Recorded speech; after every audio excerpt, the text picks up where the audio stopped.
तुम्ही आम्ही मनुष्य जीव काही ना काहीतरी मिळावं ह्या अपेक्षेने धडपड करत असतो. तुमची आमची अपेक्षा प्रत्येकाची वेगवेगळी असेल बाबा. काहीतरी मिळावं, काहीतरी प्राप्त करून घ्यावं, प्रत्येकाचा उद्देश वेगळा असेल. कोणी पैसा कमवण्यासाठी धडपड करत असेल, कोणी प्रतिष्ठा कमवण्यासाठी धडपड करत असेल, कोणी मान सन्मान, कोणी कशासाठी काही ना काहीतरी मिळवण्यासाठी प्रत्येक जीवाची धडपड चालू आहे बाबा. पण या मनुष्य देहामध्ये जर आपण विचार केला तर तुमच्या आमच्यासाठी सर्वांसाठी सारखी आणि एक धडपड आहे. ती प्रत्येकाला हवीहवीशी वाटते आणि जीवनामध्ये ती अपेक्षा नाही असा जीव शोधूनही सापडणार नाही बाबा. जीवनामध्ये सुख हे प्रत्येकाला हवं आहे. काय म्हटलं? जीवनामध्ये सुख प्रत्येकाला हवं आहे आणि दुःख कोणालाही नकोय. बसलेल्यापैकी कोणी सांगावं मला दुःख व्हावं बाबा. मज लागी दुःख व्हावे ऐसे कोणी भावी ना जीवे. मला दुःख व्हावं असं कुणालाच वाटत नाही बाबा. नवे नवे सुख सर्वांनाच आवडतंय बाबा. सुखम सर्वाय रुच्यते.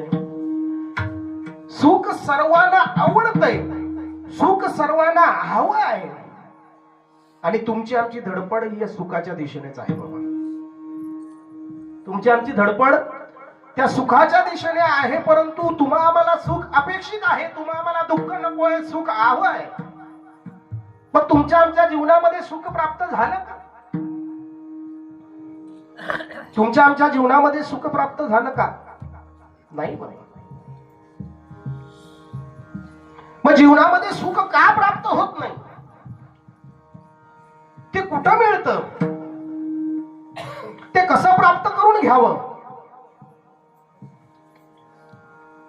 त्या छोट्या छोट्या प्रश्नांची उत्तर जोपर्यंत आपण शोधत नाही ना तोपर्यंत जीवनामध्ये तुम्हा आम्हाला सुखाची प्राप्ती नाही.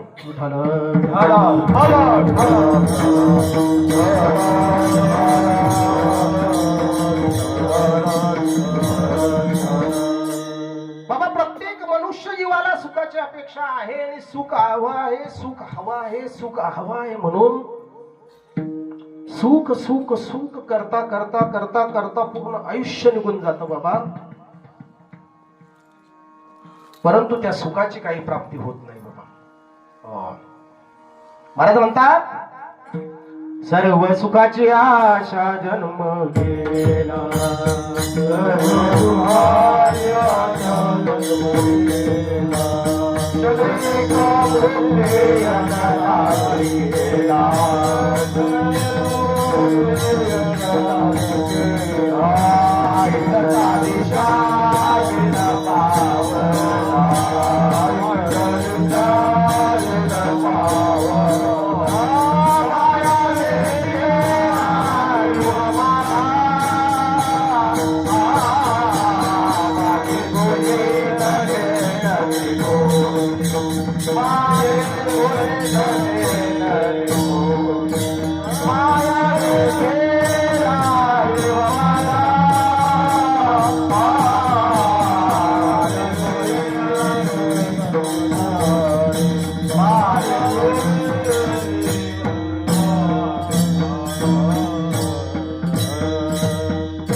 आशा जन्म गेला, क्षण एक मुक्ती यत्न नाही केला, हिंडता दिशाशी न पावला माया वेष्टीला बाबा. सुख सुख सुख करून पूर्ण आयुष्य निघून जात, परंतु तुम्हा मला त्या खऱ्या सुखाची प्राप्ती काय होत नाही बाबा. सांख्य योगामध्ये जीवाची जीवदशा काय आहे त्याची लयबद्धता सांगितली आहे बाबा. हा जीव नसून त्या आनंद घन परमात्म्याचा अंश आहे आणि जोपर्यंत त्या आनंद घन परमात्म्याला जाऊन जीव जोपर्यंत शिवाला जाऊन मिळत नाही तोपर्यंत आजा मेला पंजा मेला, बाप मसना गेला, देखत देखत नातू पंतू तोही तैसा झाला आणि आपल्या बाबतीतही तेच आहे. किती वेळा जन्मा यावे किती व्हावे. बाबा या सृष्टीचा सिद्धांत आहे जसं कर्म आहे तसं कर्मफळ आहे. काय म्हटलं? जसं कर्म करू तसं कर्मफळ आहे.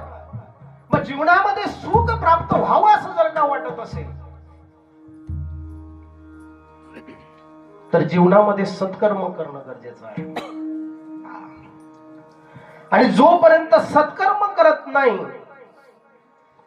तोपर्यंत, सत्कर्म केलं की काय होणार बाबा, आपोआपच तुमच्या आमच्या जीवनामध्ये सुख प्राप्त होणार. आणि दुष्कर्म किंवा दूषित कर्म केलं तर काय होईल, तुम्हा आम्हाला दुःखाची प्राप्ती झाल्याशिवाय राहणार नाही बाबा. हा, पण तुम्ही आम्ही जी केलेली कर्म आहेत या कर्माची परतफेड करण्यासाठी पुन्हा पुन्हा पुन्हा पुन्हा पुन्हा पुन्हा जन्म घ्यावा लागतो बाबा. तुमचं आमचं सोडा, ब्रह्मादिक इंद्रादिक देवांना सुद्धा हे चुकलं नाही. इंद्रादिक ब्रह्मादिक देवांना सुद्धा हे चुकलं नाही तर तुम्ही आम्ही काय गोष्ट आहोत बाबा. मग पुण्याची पाऊटी सरे सवेची इंद्रपणाची उतरे येऊ लागती माघारे. ब्रह्मदेवाच्या बाबतीत विचार केला तर कैसे थोरवीचे मान पाय पा, तो सृष्टी विधाचा सापोटा, तो पुनरावृत्तीचा मापाशी गजाना. आणि तुमचा आमचा जर विचार केला तर आगा कर्मी जे उडावे ते सुख दुःख फळा यावे, तरीच भोगावया यावे ते.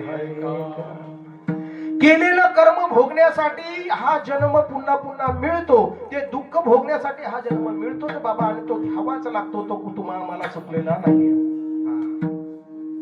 इच्छा नसतानाही त्याला घ्यावा लागतो, अनिष्ट प्रारब्धाने का होईना पण त्याचा स्वीकार करावा लागतो. केले कर्म झाले त्याची भोगावया आले.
केले कर्म झाले त्याची भोगावया आले, उपजले मेले ऐसे किती. बाबा कर्म कुणालाही चुकलं नाही. आपलंच घ्या बाबा.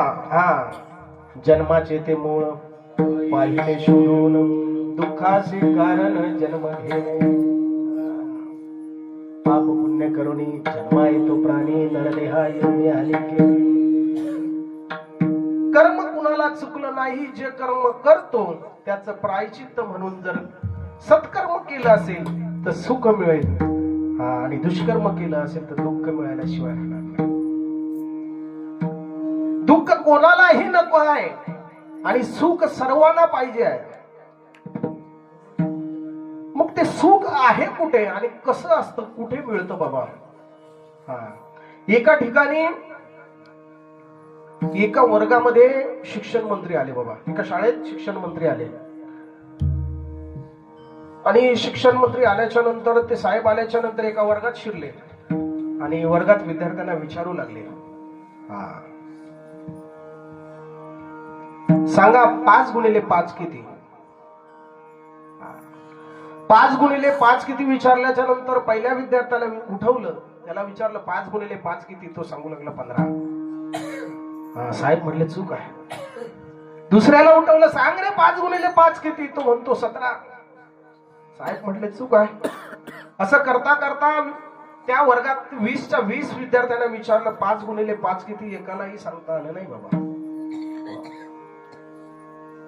साहेब त्या वर्गातून बाजूच्या वर्गात गेले, तिथेही 20 विद्यार्थी होते, त्याही वर्गात 20 विद्यार्थी होते. पहिल्याला प्रश्न विचारला, सांग रे 5 गुणिले 5 किती? तो म्हणतो 25. दुसऱ्याला विचारलं 5 गुणिले 5 किती? तो म्हणतो 25. एक एक करत 20च्या 20 विद्यार्थ्यांना विचारलं 5 गुणिले 5 किती? सर्व विद्यार्थ्यांनी एकच उत्तर दिलं, 5 गुणिले 5 25. पहिला वर्ग आहे तो तुमचा आमचा आहे बाबा, आणि दुसरा वर्ग आहे तो संतांचा.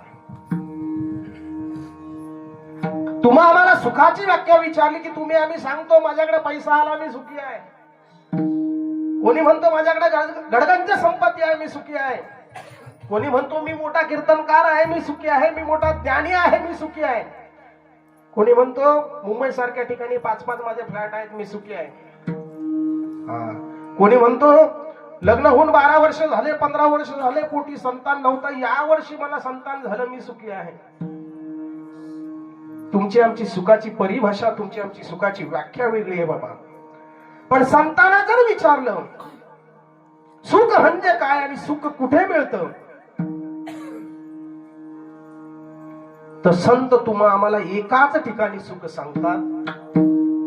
सुख रूपायसा, सुख रूपायसा, सुख रूपायसा तुझ्या कोणीचा.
Ranga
सुखरूपायचा तुझ्या कोणी सांगा माझ्या पांडुरंगा सारिकागा नलगे हिंडणे मुंडणे ते काही साधनांची नाही अटाटी माझ्या परमात्म्यासारखं सुखरूप कोणी नाही बाबा तो हा विठ्ठल बरवा तो हा माधव बरवा सर्व सुखाचे आगर बाप रखमा देवी वर सर्व सुखाचे आगर म्हणे नरहरी सोडा बाबा सुख आणि देव तुम्ही म्हणाला सुख सांगताय आणि देवाचा काही संबंध या जगात माझ्या परमात्म्या जवळ मिळणारा जे सुख आहे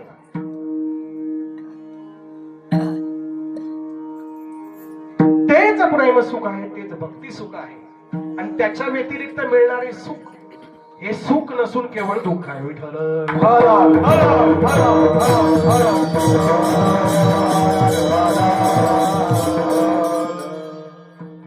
सुख आणि देव हे एका नाण्याच्या दोन बाजू आहेत बाबा सुख आणि देव एका नाण्याच्या दोन बाजू आहेत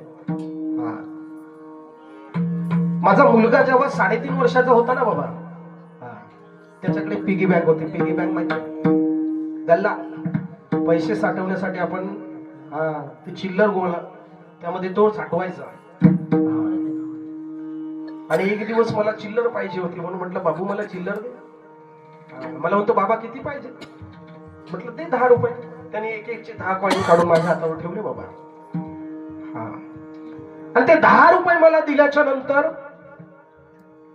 मी माझ्या खिशातून पाकिट काढलं खिशातून 10 रुपयाची नोट काढली आणि त्याला देऊ केली मला म्हणतो बाबा मी तुम्हाला 10 दिले तुम्ही मला एकच देताय काय म्हटला मी तुम्हाला 10 दिले आणि तुम्ही मला एक देताय आता वास्तविक त्या 10 कॉईनची 1-1 रुपयाच्या 10 ठोकळ्याची आणि या एका नोटीची किंमत किती होती सारखीच होती मग सुख आणि परमात्मा हा वेगळा नसून एकाच नाण्याच्या दोन बाजू आहेत विठ्ठल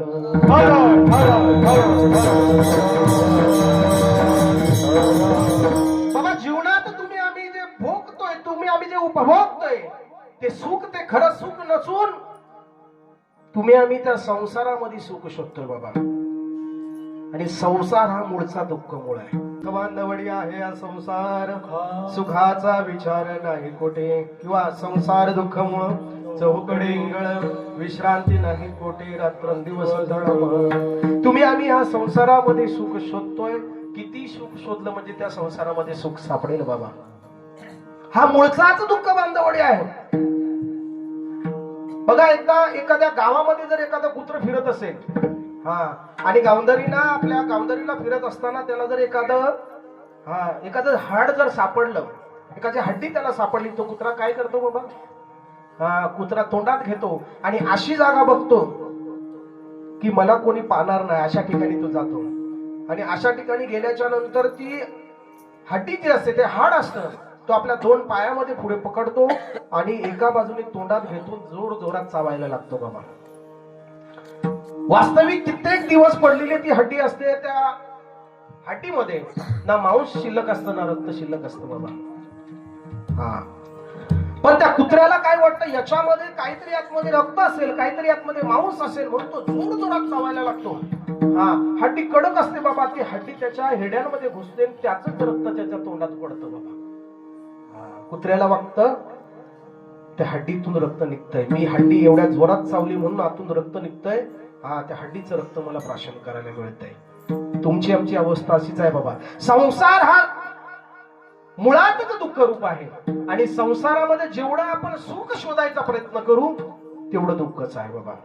तुम्ही आम्ही भोगतोय ते विषय सुख आहे आणि विषयाचं सुख या ठिकाणी गोड वाटतं, पण पुढे त्याचा फार मोठा यमदंड आहे बाबा. हा, विषयाचे सुख इथे वाटे गोड, पुढे अवघड यमदंड. मारिती झोडिती तोडिती निष्ठुर, यमाचे किंकर बहुसाळ. अशी पत्र तरुवर खैळाचे इंगळ, निगतील ज्वाल तैल पाकी. तप्त भूमीवरी चालविती पायी, अग्निस्तंभ बाही कवटाळती. दोन्ही तुका येतो का कुळती. पुरे यातायाती गर्भवास. हा गर्भवास जर का संपवायचा असेल तर जीवनामध्ये खऱ्या सुखाची प्राप्ती करून घ्यावी.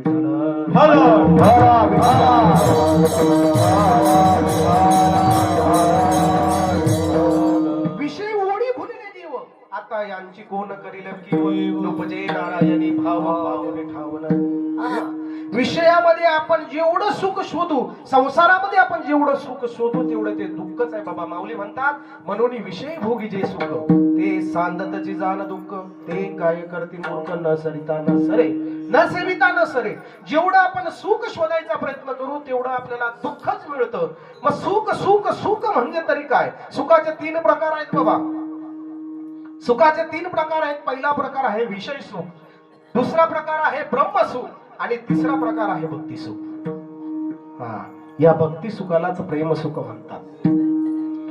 पहिला प्रकार आहे विषय सुख. हे नेहमी घटतच असतं, नवे नवे ते सुखच नसतं बाबा. आणि विषय सुखाची अपेक्षा ज्याला असते त्याला जीव म्हणावं बाबा. विषय सुखाची अपेक्षा ज्याला असते त्याला जीव म्हणावं. दुसरा प्रकार आहे ब्रह्मसुख. हे वाढतही नाही आणि घटतही नाही बाबा. आणि ब्रह्मसुखाची अपेक्षा ज्याला असते त्याला मुमुक्षु म्हणावं. आणि तिसरं आहे ते भक्ती सुख म्हणजे प्रेम सुख. आणि प्रेम सुख असं आहे बाबा ते दिवसेदिवस दिवसेदिवस वाढतच जात. अंगी प्रेमाचे भरते, नेग उतार चढते. येतो तुमचे देणे देवा, घ्यावी अखंडित सेवा. त्यालाच प्रेम सुख, त्यालाच भक्ती सुख म्हणतात बाबा. प्रेम सुख देई, प्रेम सुख देई, प्रेमाविन नाही समाधान. आणि प्रेम सुखाची भक्ती सुखाची अपेक्षा ज्याला आहे त्याला भगवंत म्हणावं. विठ्ठल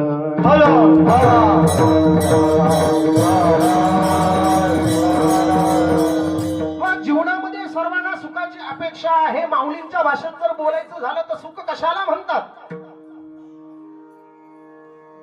माऊली म्हणतात, सुख तेगा किरटी दावी जेल तुझं दिटी, जे आत्मीयाचे भेटी जीवाशी होत. जोपर्यंत या जीवाला त्या आत्म्याची भेट होत नाही, जीवाला त्या शिवाची भेट होत नाही, जीवाला स्वस्वरूपाची ओळख होऊन त्या आत्मस्वरूपाची ओळख जोपर्यंत होत नाही तोपर्यंत जीवाला सुखाची प्राप्ती नाही. विठ्ठल